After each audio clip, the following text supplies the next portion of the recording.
नमस्कार दोस्तों, स्वागत है आपका स्टडी फॉर जुडिशरी चैनल में। मैंने आप लोगों को सब रजिस्ट्रार और असिस्टेंट प्रोसिक्यूटिंग ऑफिसर इसकी पोस्ट के बारे में बताया था, जो कि यूपीपीएससी के द्वारा निकाली गई है। आप लोगों का कमेंट आया था कि इसके सिलेबस के बारे में एक डिस्कस कर लिया जाए, ताकि आप लोगों को ये पता चल जाए कि इस एग्ज़ाम में आपको क्या आने वाला है। मैंने उस वीडियो में बताया था कि आपके टोटल ये जो एग्ज़ाम होगा 3 स्टेज से गुजरेगा। फर्स्ट होगा प्री, उसके बाद होगा मेंस और उसके बाद होगा इंटरव्यू। ये मैंने पहली वीडियो में डिस्कस किया हुआ है। जो आपका प्री एग्ज़ाम होगा वो कॉमन पेपर होगा, हर किसी के लिए वो पेपर होगा। उसके बाद में, क्योंकि उसमें एक पोस्ट दी हुई है सब रजिस्ट्रार वाली और असिस्टेंट प्रोसिक्यूटिंग ऑफिसर जिसको बोलते हैं, तो उसके लिए एलएलबी कंपलसरी था। तो आपको जब आपका मेन पेपर होगा तो आपको उसमें विधि वाला प्रश्न पत्र लेना होगा। तो मैं आपको इस वीडियो में प्री प्लस मेंस, जो मेंस के जितने भी पेपर होंगे, और आपका एक पेपर आपके अपने सब्जेक्ट का होगा जो कि लॉ वाला होगा, तो इसके हम सिलेबस डिस्कस करेंगे इस वीडियो में। वीडियो को लास्ट तक देखिएगा। सिलेबस अच्छी तरह से आपके दिमाग में होना चाहिए कि क्या क्वेश्चन आपको बनने वाले हैं। यूपीपीएससी की तरफ से, मतलब यूपीपीसीएस की पोस्ट है ये, यूपीपीसीएस वाली पोस्ट है ये, उसमें एक पोस्ट है सब रजिस्ट्रार असिस्टेंट प्रोसिक्यूटिंग ऑफिसर। चलिए स्टार्ट करते हैं। जो आपका पहला पेपर होगा, मतलब जो आपका प्रीलिम्स होगा, पहली बात तो जो प्रीलिम्स होगा उसमें नेगेटिव मार्किंग है, आप पे दिमाग में रख लीजिएगा। दूसरा ये है कि ये पेपर, इसकी मेरिट जो है आपके फाइनल में नहीं लगेगी, ठीक है, नहीं लगेगी फाइनल में। ये आपको पेपर क्लियर करना है। मतलब अगर 90 पर कट ऑफ गई है और आपके 90 भी हैं तब आपका क्लियर हो जाएगा, फिर ये 90 मार्क्स जो है आपके फाइनल में नहीं जुड़ेंगे, ठीक है। तो आपका प्रीलिम्स में 2 पेपर होंगे, फर्स्ट पेपर और सेकंड पेपर। फर्स्ट पेपर होता है सामान्य अध्ययन प्रश्न पत्र 1 और दूसरा होता है सामान्य अध्ययन प्रश्न पत्र 2। तो जो फर्स्ट पेपर होगा ये आपको 200 नंबर का पेपर आएगा, 2 घंटे आपको मिलेंगे। सामान्य अध्ययन प्रश्न पत्र फर्स्ट होगा। इसमें आपको क्या क्या आएगा तो ये देखते हैं। सबसे पहले आपको इंटरनेशनल और नेशनल करंट अफेयर आएगी, लास्ट 1 साल की। तो आप मान के चलिए कि लास्ट 1 ईयर के क्वेश्चंस तो बनेंगे ही बनेंगे, जो कि पूछ लिए जाते हैं। इसके अलावा भारत का इतिहास आएगा, इंडियन हिस्ट्री और भारतीय राष्ट्रीय आंदोलन। ये जो हमारा आंदोलन वाला टाइम चला था कांग्रेस के आने के बाद में, अंग्रेजों की बात का, ये सारा आपको करना है। इसके अलावा भारत और विश्व का भूगोल, ज्योग्राफी करना है आपको। ज्योग्राफी, भौतिक ज्योग्राफी भी, मतलब फिजिकल भी, सामाजिक भी, इकोनॉमिक ज्योग्राफी, ये सब करनी है। उसके बाद आपको आएगा इंडियन पॉलिटी, इसमें कॉन्स्टिट्यूशन के क्वेश्चन आएंगे, राजनीतिक व्यवस्था आएगी, पंचायती राज व्यवस्था। ये मतलब इंडियन पॉलिटी का बहुत बड़ा पोर्शन है, ये इसमें आएगा। इसके बाद में एक आर्थिक एवं सामाजिक विकास, सतत विकास, गरीबी, इसमें ये वाली मतलब इकोनॉमिक्स आएगी, इसको इकोनॉमिक्स बोलते हैं।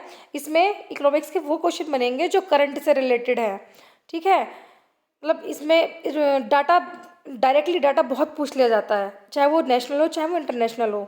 अगला आपको क्वेश्चन बनेंगे इन्वायरमेंट के। इन्वायरमेंट, पर्यावरण, पारिस्थितिकी संबंधी सामान्य विषय, जैव विविधता, जलवायु परिवर्तन, इसके बारे में क्वेश्चन बनेंगे। इसके बाद आपको एक पूछा जाएगा जनरल साइंस के क्वेश्चंस।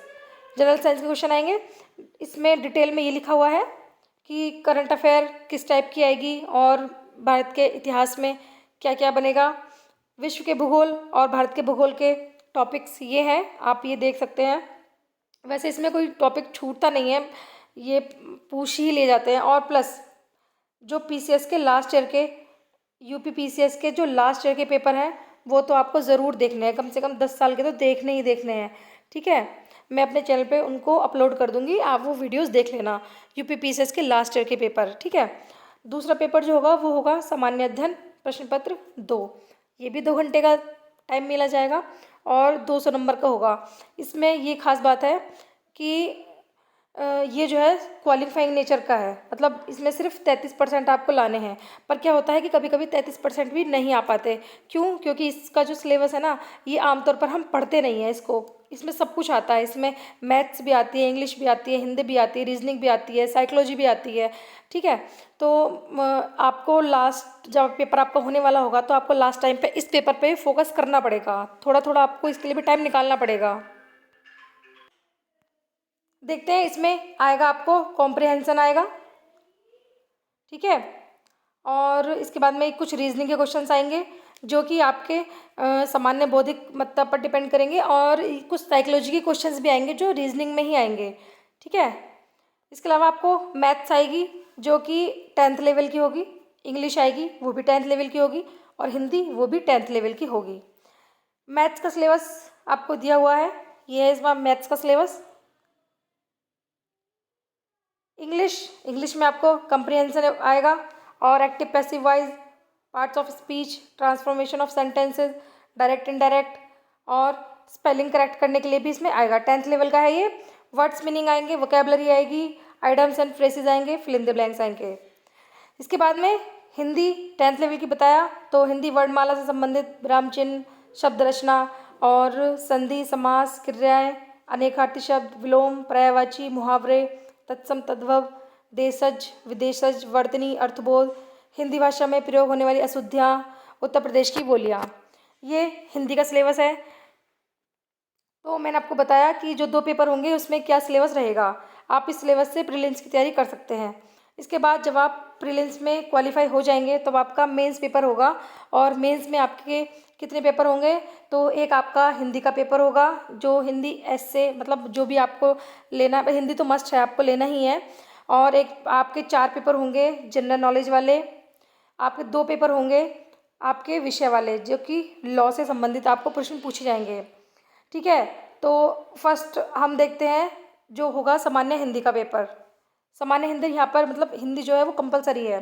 सामान्य हिंदी यहाँ पर आपको गद्यांश दिए जाएंगे, मतलब अनसीन पैसेज दिए जाएंगे, उसमें से आपको आंसर छांटने होंगे, ठीक है। पत्र लिखना होगा, लेटर लिखना होगा आपको, जो कि सरकारी या फिर अर्ध सरकारी पत्र लेखन मतलब, और फिर डाक लेखन मतलब तार जो ये भी एक टाइप का लेटर होता है। कार्यालय आदेश, अधिसूचना, परिपत्र, ये सब आपको पता होना चाहिए।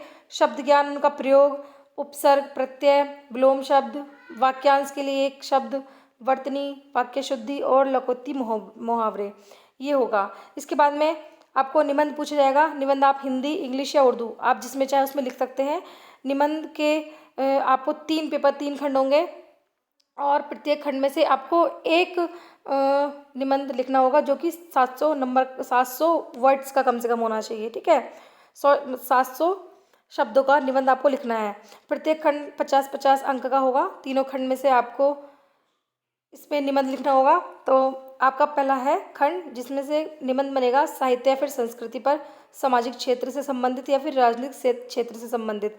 इसमें क्या होता है कि आप करंट के जो घटनाएं चल रही हैं हमारे समाज में, हमारे आसपास, आप उसको भी इन निबंध में इंक्लूड कर सकते हैं। दूसरा खंड जो आएगा उसमें निबंध किस टाइप का बनेगा, विज्ञान और पर्यावरण, प्रौद्योगिकी से संबंधित कोई भी आ जाएगा, आर्थिक क्षेत्र से संबंधित कोई आ जाएगा, या फिर कृषि उद्योग और व्यापार से संबंधित कोई निबंध लिखने को आ जाएगा। इसमें भी आप करंट की चीज़ें आप ऐड करोगे, आपको एडिशनल मार्क्स इसमें मिलेंगे। जो पार्ट सी है उसमें क्या आएगा, तो राष्ट्रीय और अंतर्राष्ट्रीय घटनाक्रम, मतलब जो भी नेशनल इंटरनेशनल न्यूज़ कोई चल रही होगी, कोई भी फेमस अगर कोई घटना होगी तो उस पर प्रश्न बन जाएगा, मतलब सॉरी निबंध बन जाएगा, आपको लिखना होगा। फिर प्राकृतिक आपदाएं, भूस्खलन, भूकंप, बाढ़, सूखा, ये तो होता ही रहता है, मतलब साल भर ही तो ये चीज़ें किसी न किसी देश में घटित होती रहती है, इस पर कोई प्रश्न बन जाएगा। और राष्ट्रीय विकास योजनाएं, जो जितनी योजनाएं सरकार के द्वारा चलाई जाती है, कितनी परियोजनाएं चलाई जाती हैं, तो इन पर भी कोई अगर निबंध आता है तो आपको लिखना होगा, ठीक है। आपका दूसरा पेपर जो होगा वो होगा जनरल नॉलेज फर्स्ट, सामान्य अध्ययन फर्स्ट का पेपर होगा। तो सामान्य अध्ययन फर्स्ट का पेपर, इसमें भारतीय संस्कृति के इतिहास के प्राचीन काल से आधुनिक काल तक के कला, आर्ट्स यानी कि आर्ट्स, लिटरेचर और वास्तुकला, इन सब के महत्वपूर्ण पहलू जो हैं वो शामिल होंगे। दूसरा होगा, दूसरे क्वेश्चन बनेंगे, मतलब ये हिस्ट्री से ही बनेंगे, इंडियन हिस्ट्री से, कि आधुनिक भारतीय इतिहास 1757 से लेके 1947 तक का, इसमें जो महत्वपूर्ण घटनाएं घटित हुई हैं, जितने व्यक्तित्व रहे हैं और जितनी समस्याएं रही हैं, इन पर क्वेश्चन बनेगा। इसके बाद जो स्वतंत्रता संग्राम हुआ है उसके विभिन्न चरण, देश के विभिन्न भागों में इसमें अपना क्या योगदान दिया है, इसके महत्वपूर्ण व्यक्ति, उनका योगदान, ठीक है, इसके क्वेश्चंस बनेंगे आपको। फिर स्वतंत्रता के पश्चात देश के अंदर एकीकरण और पुनर्गठन 1965 तक का जो भी था, इसके बाद विश्व के इतिहास में 18वीं सदी से लेकर के 20वीं सदी के मध्य तक जो भी घटनाएं घटित हुई हैं, जैसे कि फ्रांसीसी क्रांति हुई थी, औद्योगिक क्रांति हुई थी, विश्व युद्ध हुए और राष्ट्रीय सीमाओं का पुनः सीमांकन हुआ, उपनिवेशवाद की समाप्ति, फिर राजनीतिक दर्शन शास्त्र जैसे कि साम्यवाद, पूंजीवाद, समाजवाद, नाजीवाद, फासीवाद, इनके बारे में और इनके समाज और इनके प्रभाव, ये सब इसमें सम्मिलित होंगे। इसके बाद भारतीय समाज और संस्कृति के महत्वपूर्ण विशेषताएं, फिर महिलाओं की समाज में और महिला संगठनों की भूमिका, जनसंख्या तथा संबंध समस्याएं, गरीबी और विकासात्मक विषय, शहरीकरण, उनकी समस्याएं और उनके रक्षा उपाय। आगे उदारीकरण, निजीकरण, वैश्वीकरण से क्या अभिप्राय है, उनका भारतीय समाज के अर्थव्यवस्था, राज्य व्यवस्था और समाज संरचना पर क्या प्रभाव होगा। नेक्स्ट है कि सामाजिक सशक्तिकरण, सांप्रदायिकता, क्षेत्रवाद, धर्मनिरपेक्षता।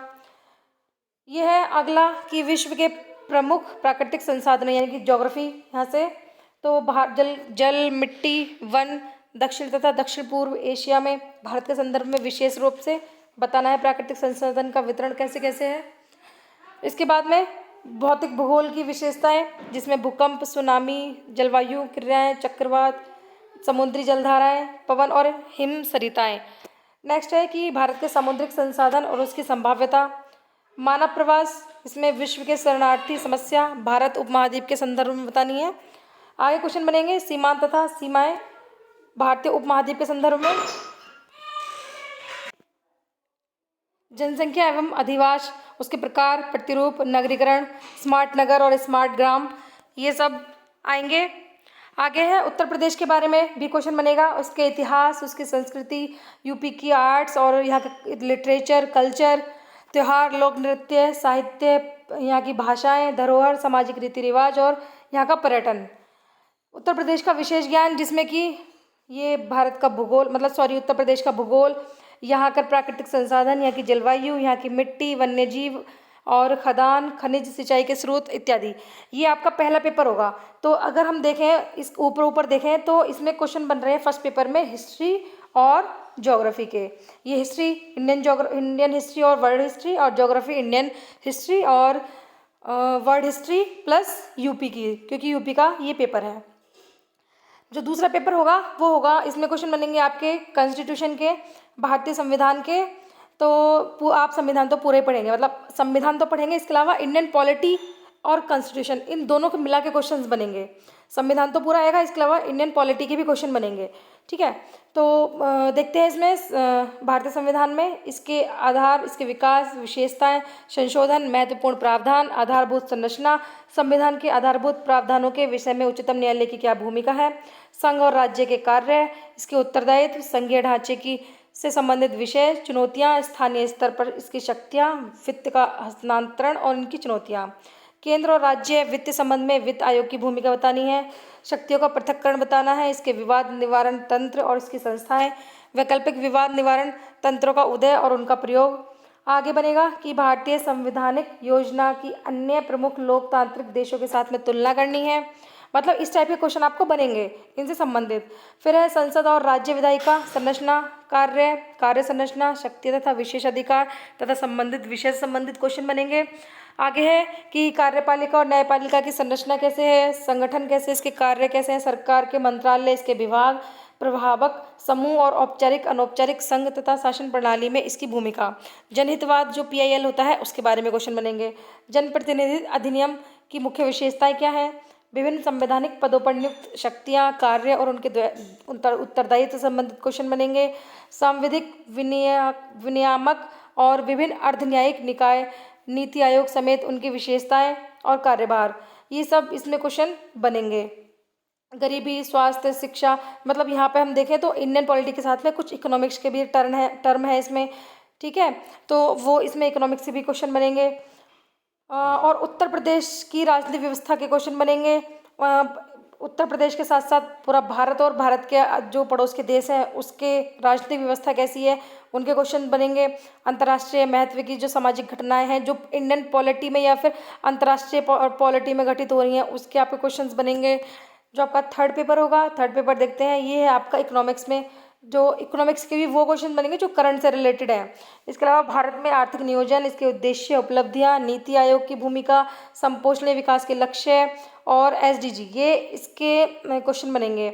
गरीबी के मुद्दे, बेरोजगारी जो कि आजकल तो बहुत है, और सामाजिक न्याय, समावेशी समृद्धि, सरकार ने जो बजट हर साल निकालता है उससे संबंधित क्वेश्चन बनेंगे, उसकी वित्तीय प्रणाली से संबंधित, और यहाँ की प्रमुख फसलें, यहाँ के सिंचाई की विधि, सिंचाई प्रणाली, कृषि उत्पाद का भंडार, ढुलाई, विपणन, किसानों की सहायता हेतु ई तकनीकी, ये सब ऐसी योजनाएं हैं जो करंट में है। मैं मतलब अगर क्वेश्चन बनेगा, सपोज 2022 में ही क्वेश्चन बनता है, मेंस का पेपर हो जाता है, तो 22 में ही जो योजनाएं चल रही होंगी इनसे संबंधित उनके क्वेश्चन बनने की संभावना ज़्यादा रहेगी। ठीक है, तो आप करंट से तो जुड़े ही रहिएगा डेली। आगे देखें तो प्रत्यक्ष तथा अप्रत्यक्ष कृषि सहायकी, न्यूनतम समर्थन मूल्य से जुड़े मुद्दे और सार्वजनिक वितरण प्रणाली। देखो ये जो है न्यूनतम समर्थन मूल्य से जुड़े मुद्दे, जैसे कि अभी आपको पता है किसान बिल कितना हाईलाइट हुआ था, और एमएसपी जो है बढ़ाने की बात इस पर चल रही थी, तो ये सारी चीज़ें भी आप उनमें ऐड कर सकते हैं। आगे देखें तो भारत के खाद्य प्रसंस्करण एवं संबंधित उद्योग कार्य क्षेत्र महत्व, स्थान निर्माण, अर्ध और अधोप्रवाह आवश्यकताएं, आपूर्ति श्रृंखला प्रबंधन। भारत में स्वतंत्रता प्राप्ति के पश्चात क्या भूमि सुधार हुए हैं, विश्व में वैश्वीकरण उदारीकरण के प्रभाव बताने हैं, औद्योगिक नीति में परिवर्तन और उनके औद्योगिक समृद्धि पर क्या प्रभाव है। आधारभूत संरचना में देखें तो ऊर्जा, बंदरगाह, सड़क, विमानपत्तन और रेलवे।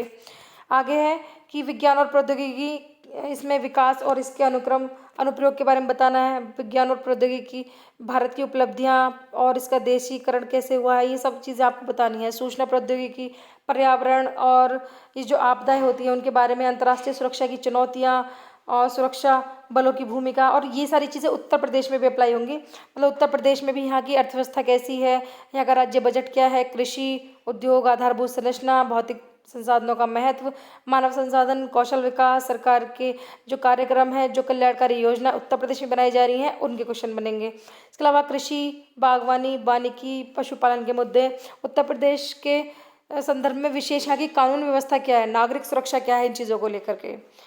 आगे जो आपका फोर्थ पेपर होगा वो होगा नागरिक शास्त्र और मानवीय अंत में। ठीक है, इसको इथिक्स भी हम एक तरीके से बोल सकते हैं क्योंकि नैतिक मूल्य की बात करता है। तो इसमें मानवीय क्रियाकलाप के में नीति शास्त्र का सार तत्व, इसके निर्धारक और परिणाम, नीति शास्त्र के आयाम, निजी, सामाजिक एवं सार्वजनिक संबंधों में नीति शास्त्र, मानवीय मूल्य, महान जो नेता हुए हैं, सुधारक हुए हैं, प्रशासक हुए हैं, उनके जीवन, उनके उपदेशों में से शिक्षा मूल्य विकसित करने में परिवार, समाज और शैक्षणिक संस्थाओं में क्या भूमिका रही है वो पूछे जाएंगे। और अभिवृत्ति, अंतर्वस्तु, कंटेंट जो होता है उसकी संरचना, उसके कार्य, उसके विचार, उसका आचरण, इसके प्रभाव और उसके संबंध से संबंधित क्वेश्चन पूछे जाएंगे। आगे है नैतिक और राजनीतिक अभिरुचि, सामाजिक प्रभाव तथा सहमति पैदा करना। ये सब मतलब इसमें है कि इस आपको नैतिक शास्त्र के पूरे क्वेश्चन इसमें पूछे जाएंगे। ठीक है, ये पेपर हमारा 4 हो गया। इसके बाद में आपका एक क्वेश्चन पेपर होगा जो कि आपका विषय का होगा। जैसे कि मैंने आपको बताया हम सब registrar, assistant prosecuting officer post की बात कर रहे हैं, तो आप जो है मेंस में विधि वाला प्रश्न पत्र ही लेंगे, तो आपको लॉ वाला पेपर पढ़ना बहुत ज़रूरी है। ठीक है, इसमें भी आपके 2 पेपर होंगे, तो आपका विधि का पहला पेपर होगा और विधि का ही आपका एक पेपर और होगा, सेकंड पेपर मतलब इसका। तो इसका सिलेबस हम देख लेते हैं। फ्रेंड्स, उम्मीद करती हूँ आपको ये समझ में आ रहा होगा। अगर आपकी कोई क्वेरी है तो आप मुझसे कमेंट बॉक्स में पूछ सकते हैं, मैं उसका जवाब दे दूँगी आपको। तो आपका जो विधि वाला पहला पेपर होगा ये 2 पार्ट में होगा। फर्स्ट पेपर भी 2 पार्ट में होगा। जो पार्ट 1 है उसमें आपके क्वेश्चन बनेंगे संवैधानिक विधि और प्रशासनिक विधि से संबंधित क्वेश्चन। इसमें भारतीय संविधान के बारे में क्वेश्चन पूछे जाएंगे, प्लस संविधान की संवैधानिक विधि, संवैधानिक परिपाटियाँ और संविधानवाद। भारतीय संविधान के मुख्य तत्व क्या होंगे, उसकी प्रकृति, संघवाद, अध्यक्षीय बनाम संसदीय प्रकार की जो सरकारें हैं उसके बारे में अंतर बताना है, और शक्ति का पृथक्करण के सिद्धांत, विधि का शासन ये भारत में किस तरह से है ये बताना है। इसके संविधान में मौलिक अधिकार दिए हुए हैं उनके बारे में क्वेश्चन बनेंगे। उसके बाद में राष्ट्रपति की संवैधानिक शक्ति, उसके मंत्रिपरिषद, उसके राज्यपाल, उनकी शक्तियाँ, इसके बारे में क्वेश्चन बनेंगे। फिर उच्चतम न्यायालय और उच्च न्यायालय, संघ और राज्य के बीच में जो शक्तियों का वितरण है उसके संघवाद, राज्य राज्यों में जो है स्वायत्त संस्थाएं क्या है, प्रशासनिक इकाइयाँ क्या है, वित्तीय संबंध क्या है, ये सब क्वेश्चन बनेंगे। इसके बाद में नैसर्गिक न्याय से के जस्टिस यानी कि नेचुरल जस्टिस के सिद्धांत जो है उसके बारे में क्वेश्चन बनेंगे आपको। फिर है संघ और राज्य के अधीन जो सेवाएं हैं, नियुक्तियां हैं, सेवा शर्तें हैं, संवैधानिक सुरक्षा है, इससे संबंधित क्वेश्चन बनेंगे। फिर लोक सेवा आयोग, संघ लोक सेवा आयोग, देखिए राज्य लोक सेवा आयोग जो कि ये पेपर कंडक्ट करवा रहा है, राज्य लोक सेवा आयोग, इसके कार्य क्या है, इसकी शक्तियाँ क्या है, इससे क्वेश्चन बनेंगे। नेक्स्ट है कि आपात उपबंध, ये जो इमरजेंसी होती है उससे संबंधित क्वेश्चन आएंगे। निर्वाचन आयोग, उसके कार्य, इसकी शक्तियाँ और संसदीय विशेष अधिकार, उन्मुक्तियाँ, संवैधानिक संशोधन, लोकपाल, लोकायुक्त इत्यादि, ये पार्ट 1 में क्वेश्चन बनेंगे। पार्ट 2 जो है इसमें आएगा आपका इंटरनेशनल विधि से संबंधित इसमें प्रश्न आएंगे। अंतर्राष्ट्रीय विधि की प्रकृति क्या होगी, इसके स्रोत क्या क्या होंगे, संधि, रूढ़, सभ्य राष्ट्रों द्वारा मान्यता प्राप्त विधि के साधारण सिद्धांत, विधि निर्धारण के लिए समनुषंगी साधन, ठीक है। मतलब इंटरनेशनल लॉ से संबंधित क्वेश्चन आएंगे इसमें। ये राज्य मान्यताएं, जो भी राज्य है इसके उत्तराधिकारी, किस तरीके से राज्य के क्षेत्र में विभाजन हुआ है, क्या क्या चीज़ें किस देश के पास क्या है, ठीक है। समुद्र, हम समुद्र में देखें तो अंतर्देशीय जलमार्ग क्या क्या है, मतलब कौन सा देश किस देश के साथ में जलीय मार्ग से जाता है, क्या वहाँ पर व्यवस्था है क्या, ठीक है। ये सारे बनेंगे। क्षेत्रीय सीमास्थ क्षेत्र, महाद्वीपीय उपतट, ये सब बनेंगे। आगे है आकाशीय क्षेत्र और विमान संरचना, बाह्य अंतरिक्ष, मतलब अंतरिक्ष के बारे में बनेंगे क्वेश्चन। फिर है जो हमारा अंतर्राष्ट्रीय लेवल पर जो व्यक्तित्व है, राष्ट्रीयता है, राज्यहीनता है, अंतर्राष्ट्रीय मानवाधिकारवाद है, इनके सिद्धांत और इनके विकास के क्रम के क्वेश्चन बनेंगे। आगे आपका देखते हैं कि आपका जो सेकंड पेपर होगा, सेकंड पेपर भी आपका ये आपका 3 में होगा, 3 पार्ट्स में डिवाइड होगा, ये 4 सेक्शन में इसमें डिवाइड होगा, ठीक है। तो पहला आएगा अपराध विधि से संबंधित क्वेश्चन, जिसमें क्या होगा, आईपीसी के क्वेश्चन बनेंगे। आईपीसी में भी हम देखते हैं जनरल एक्सेप्शन वाले, फिर संयुक्त एवं आणविक दायित्व, दुष्प्रेरण, आपराधिक षड्यंत्र, राज्यों के विरुद्ध अपराध, लोक शांति के विरुद्ध अपराध, मानव शरीर के विरुद्ध अपराध, संपत्ति के विरुद्ध अपराध, महिलाओं के विरुद्ध अपराध, मानहानि के विरुद्ध अपराध, ठीक है। फिर सिविल अधिकार संरक्षण अधिनियम 1955, भ्रष्टाचार निरोध अधिनियम 1988, ये आपका मेंस का है पेपर 2, ठीक है। लॉ का सेकंड पेपर है ये, पार्ट 1 में आईपीसी क्वेश्चन बन रहे हैं। जो पार्ट 2 है वो बनेगा अपकृत्य विधि, टॉर्ट वाला, मतलब तो टॉर्ट के दायित्व की प्रकृति क्या है, दोष पर आधारित दायित्व और कठोर दायित्व, संविधिक दायित्व, राज्य दायित्व सहित प्रतिनिधित्व दायित्व, सामान्य प्रतिरक्षा, संयुक्त अपकृत्य, उपेक्षा, अपचार, मानहानि, उत्पाद यानी कि न्यूसेंस, षड्यंत्र, मिथ्या कारावास और विद्वेष अभियोजन। जो सी सेक्शन है वो आएगा आपका contract, law of contract and वाणिज्यिक विधि, ठीक है। तो कॉन्ट्रैक्ट एक्ट आपको पढ़ना है, उसके बाद में वाणिज्यिक विधि के क्वेश्चन आपको बनेंगे। अगला पेपर जो आएगा, मतलब पेपर नहीं सॉरी, इसका जो पार्ट 4 होगा, सेक्शन पार्ट 4, उसमें बनेंगे जो भी करंट के मुद्दे होंगे। समकालीन विधिक विकास, मतलब जनहित याचिका की अवधारणा क्या है, पर्यावरण विधि, सूचना का अधिकार, वैकल्पिक विवाद समाधान, संकल्पना, प्रकार, संभावनाएं, प्रतियोगिता विधि के लक्ष्य, उद्देश्य, मुख्य विशेषताएं, अभिवचन, सौदेबाजी, सूचना प्रौद्योगिकी अधिनियम 2000 के अंतर्गत दीवानी दायित्व तथा आपराधिक दायित्व की धाराएं ये बनेंगी। देखो मैंने लॉ वाला पेपर जो है वो ये मैंने इंग्लिश में भी दिया है, तो अगर आपको हिंदी में समझ नहीं आए तो आप ये इंग्लिश में देख सकते हैं, क्योंकि बहुत स्टूडेंट होते हैं जिनको हिंदी में समझ नहीं आता है, तो आप ये इंग्लिश में भी इसका सिलेबस देख सकते हैं, ठीक है। ये देखिए पार्ट बी इंटरनेशनल लॉ वाला है, इसके क्वेश्चन बनेंगे। जैसे कि भी मैंने आपको बताया, आप इस पेपर की अच्छे से तैयारी कर लीजिएगा, क्योंकि आपके पास ये भी अच्छी पोस्ट है, आपको पीसीएस लेवल की पोस्ट दे रहा है ये। लॉ का सेकंड पेपर है लॉ ऑफ क्राइम, आईपीसी वाला, लॉ ऑफ टॉर्ट, फिर है कॉन्ट्रैक्ट एक्ट, और उसके बाद में है कंटेम्प्रेरी लीगल डेवलपमेंट्स, ठीक है। तो मैंने आपको ये इसका पूरा सिलेबस बहुत अच्छे से, बहुत बारीकी से बता दिया है। फिर भी अगर आपको कोई क्वेश्चन है तो आप मुझसे कमेंट बॉक्स में पूछ सकते हैं। फ्रेंड्स, अगर आपने मेरे चैनल को सब्सक्राइब नहीं किया तो चैनल को प्लीज़ सब्सक्राइब कर लीजिएगा। अच्छी लगे वीडियो तो इसको शेयर कर दीजिएगा, ताकि बाकी लोगों को भी पता चले कि ये पोस्ट आई हुई है।